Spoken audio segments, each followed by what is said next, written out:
Welcome to an exciting video, people. This is my unboxing and initial impressions of the brand new iPad Air 4. I am just as excited as you are, and without wasting any more time, let's actually jump into things here. But before we continue, if you want to leave a like on this video, go ahead and do so. Any engagement is helpful. Leave a comment, a suggestion, a question, whatever you want, and of course, click the bell icon if you are already subscribed. It does help the channel out a lot. So here we have the iPad Air 4 in blue. As you can see, this box has the same design we saw from the September 2020 keynote, and I have the 256 gig blue Wi-Fi model, and we're just gonna crack or rip the plastic off here and get the box open. I'm really excited.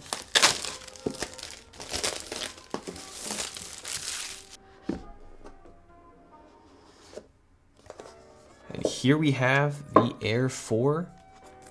I'm gonna set this over to the side real quick so we can quickly look at what's in the box. Of course, we have a power brick, a USB Type-C to USB Type-C cable because this device now has USB Type-C like the iPad Pro, and of course your literature pertaining to the product. I totally copied that phrase from Detroit Borg. We miss you, man, come back to YouTube. But anyway, let me put the box over to the side here and let's look at the main event, which is the iPad itself in this blue color. And to be more specific, it is sky blue, and it makes sense because this is a gorgeous light blue color here. So let me get the plastic off here.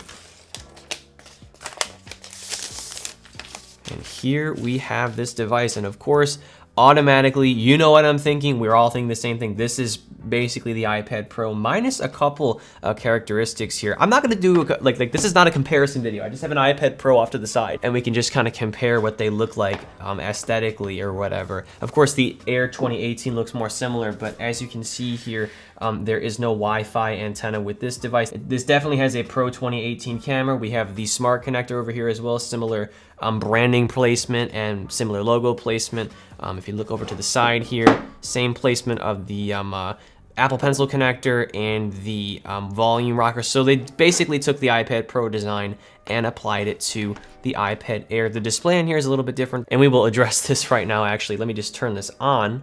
Oh, and you know what? That just reminds me here, what's special about the iPad Air is that it doesn't have Face ID. Instead, it has Touch ID in the power button, and I can actually focus this up here more close. So if you look, this is made out of glass, which makes sense because it has a fingerprint reader on the inside. Apparently this is a feat of engineering, so I'm very impressed that Apple managed to do this, and I hope that they implement this feature into more products. So here we have this turning on, and I will focus up here once again. So hello, and immediately I can notice that the display is a little bit smaller than that of the iPad Pro, but it looks so much better than that of the iPad Air 3, and we'll be comparing those two tablets, of course, eventually here. So we can set things up. I also have an Apple Pencil 2nd Gen to go with this, so it snaps right into place. Hello? Is that the right side? No? Oh, this is the side. For some reason, I forgot which side, so I'm smart. Anyway, United States. Okay, so now it's prompting me to set up Touch ID here. It has a little indicator so I can use my little pointer finger, which is what I use to usually turn on the device anyway. So it works just as well as any other Touch ID sensor you have encountered with, you know, the iPhone 5S and up, and with other iPads and such. So that is nice to see. And I assume this is the finger that you'd want to use anyway, because I don't really press this button with my thumb. So added, there we go, okay. So now that I got my iPad Air 4 all set up, I can demo the Touch ID unlock, which is very quick. I think Apple perfected this, and I hope they bring this to other Apple products as well. And as you can see here, this is a very iPad Pro-like experience. I can bring over the widgets. We can do the multitasking and swiping, just gestures, the gesture-based navigation that we've grown to love here. And although the display here is not a high refresh rate or 120 hertz, everything feels very smooth. I mean, the A14 is a monster chip. That's the new processor found in this and the iPhone 12 and 12 Pro, and it has a great GPU, and you can just totally tell here, this is a beast of a tablet, and I cannot wait to put it to the test in regard to video editing and gaming and stuff like that, so stay tuned. And while we have this on the desk here, I also want to unbox the Smart Folio that goes with it in this darker blue color that I think complements the sky blue. So we'll take this out of the box and throw the box away and get this attached. So I'm not going to be scratching this iPad here, so it will magnetically attach like any iPad does.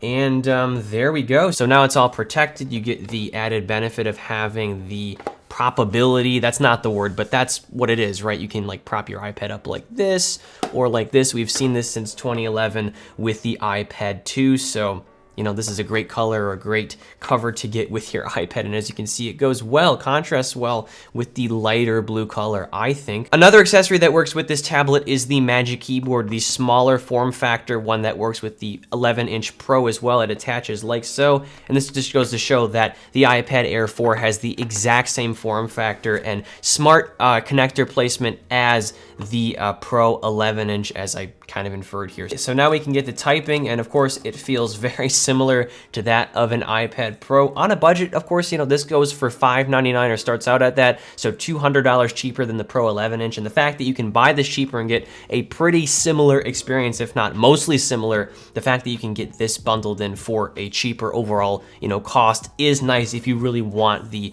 proprietary Apple keyboard and trackpad experience, you know, that you would get with a more expensive Pro and Magic Keyboard setup. So as you can see, I'm making use of the trackpad and the keyboard, and of course the experience is nice. You may have seen my Magic Keyboard review. This accessory makes your iPad way more useful, more like that of a MacBook Air or a MacBook Pro or any laptop in general. And the fact that this tablet goes for $599 makes this accessory, I think, a bit more accessible for some people who, you know, would have sort of stressed buying a Pro and this, so you're saving $200 overall, which might leave you some extra cash to buy this accessory. But anyway, this has been my brief unboxing and initial impressions of the iPad Air 4. I am really impressed with the hardware here. I cannot wait to benchmark the A14 and compare this to the iPad Pro and previous gen iPads, and also figure out who this is meant for. Generally speaking, I think this is going to be for students who want the iPad Pro experience but don't quite have the extra $200 to spend. So this is a very exciting new category of product, and I'm happy that Apple is bringing, once again,